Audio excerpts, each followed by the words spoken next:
Napakalupit ng tambuhalang pangulong na ito. Malalaman nyo mamaya kung bakit ko nasabi yan. Tara, kiyogis ako ninyo para malibot natin o may pakitaan ako ninyo. Basin man ko na tingala mo sa akong title or caption. Dakogin po nilang likisan, noon magdepende raman po na kung sa pod kadako sa ilang lansa. Pag nunaanay kadako, komportable rapod kaayo ang likisiro mo pwesto dire. Sa akong pagnaog sa engine room, naabtan ako ning makina nga nakakalas. Ang problema di ani, kay nailiking din, gilisan po nila og cylinder head gasket. Ipaabot lang po nila tong gapalit sa pisa para mabuo na po digbalik. Kay ba okay na daw ang makina, mulaod na daw sila og mauna ang ilang gipaabot. Pero tipo dako sa ilang engine room, makalihok ra gyud kag sakto dire. Dili ka kauna-una og laay dire kay pwede ra kaayo magbutang og duyan ta sabayan og pindot-pindot sa cellphone.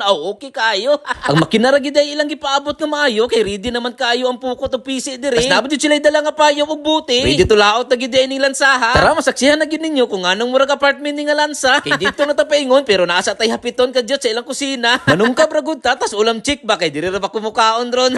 Ayay kalami ra pud sa inununan nga gisilian. O di ba tanawa gani murag gyud og apartment nga beach spacer ang ipik no. Grabe ka nindot sa higdaanan sa atong mga mananagat. Komportable kayo higdaan og ingon ani ang higdaanan. Kay dili ra gyud mag-ilis og dawong.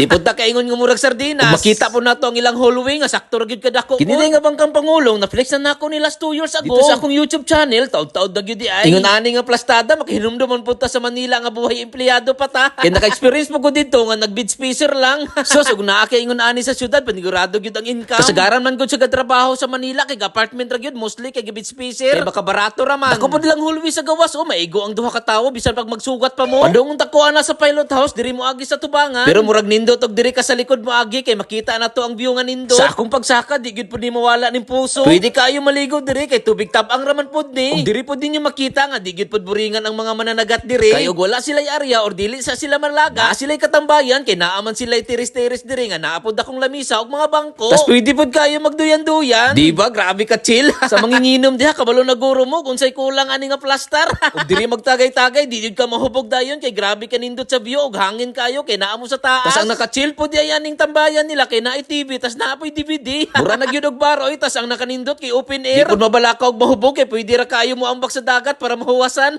Ug diri na pud ta sa ilang pilot house nga maulaw ta magugaw-hugaw. Tanawa gun sa kalimpyo makita man guro ninyo nga gatiniil ko. Nindot pud kayo ang lingkuranan sa kapitan ug ang manubila kay stainless. Napay area sa pilot house nga lawak pud kaayo. Ug sa akong paglingkod na feel gid kayo nako nga ako ang operator. Relaxing man kayo maglingkod-lingkod diri makawala sa problema sa utang.